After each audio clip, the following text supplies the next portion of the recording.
So somebody had a good question earlier, and I kind of skipped over it because we were talking about other things. We asked you about your favorite match, but do you have a favorite match of your dad's that you like? That's a good question. So I've recently come to find my new favorite match of my dad's, which is the match he had with Marc Mero. I remember Marc. Marc was a great match. It was awesome, and I watched it, and I was like, "Wow, this is like, some high level stuff." And everybody likes the match with Jushin Thunder Liger, but to me, that wasn't as good for different reasons. But it is what it is, I think everybody has their own favorite match with my dad's or their own favorite WWE match or whatever. But Marc was another one that couldn't keep out of heat in the WWE. He should have been so much more than what he was, and a lot of people thought Sable held him back because Sable always got.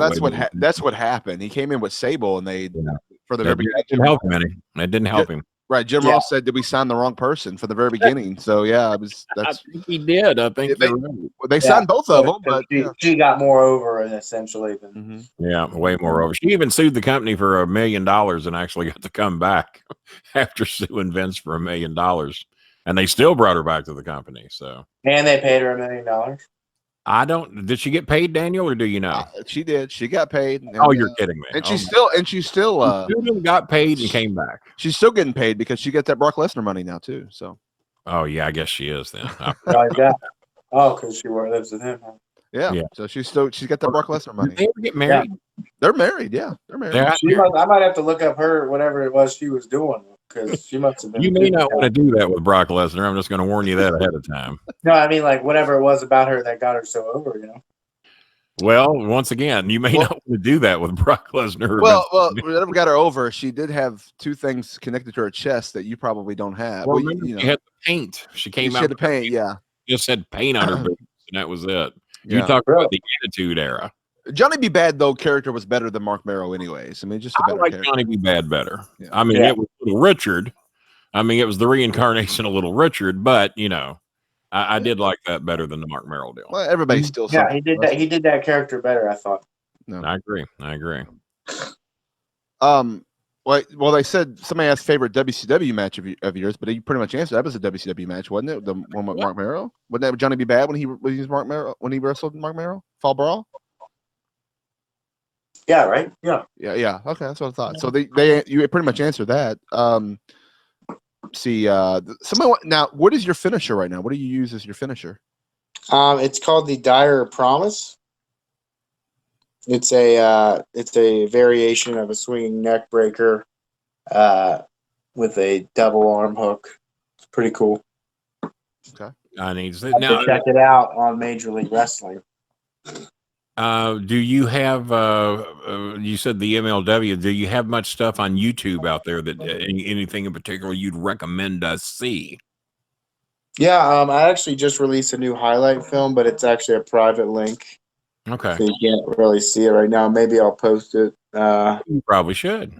Maybe, but I've just been sending it to scouts and stuff. I haven't really been trying to get it all viewed up, but I did. There's plenty. Look up Brian Pillman Jr. on MLW and stuff on YouTube. I've got a singles match on the MLW channel. It's really solid. We got the 6-man tag: me, Teddy, and Davey Boy Jr. versus Albert ACH is his name, Rich Swann, and Marco Stunt. I actually haven't seen any of the MLW stuff yet. I did not know they were. Yeah, you have to check it out. It's a good mixture of like old school nostalgia. They got some lucha in there. It's really good. Yeah, it's a great show. Yeah, it's a full package type show. Who's their announcers? Tony Schiavone is a commentary guy. Told me the other day because Tony Schiavone was backstage in a locker room, and my so-called personal press agent from down in Alabama, Adam, was with him, and he said, Kenny Bolin, because Tony Schiavone, Jimmy Cornette and his wife used to kind of babysit Tony's kids from time to time down in the WCW days.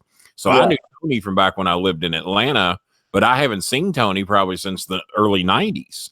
And he probably had no idea I even had merchandise or anything. And he saw this Bowling Club jacket going, well, what the hell?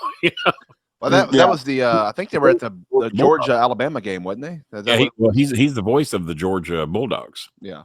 And I did not know he was also doing the announcing on MLW, but I do recall it now. Someone mentioned that to me, but I did not know MLW was doing full blown wrestling shows. Yeah. Well, that's pretty They're doing cool. TV, yeah, it's a weekly TV show. I'll definitely check that out. How long you been with them now? So, been with them since July, I'd say. I think. How did you get signed? Who discovered you? They just messaged me on Twitter, I think. Yeah, well, that's the way we do it these days. That's how you ended up here. Right. Message me on Twitter. And then I didn't know that the Heart Foundation was being booked. I thought it was just whatever they were using me for. Uh-huh. And then the first I saw of it was just a poster of the Heart Foundation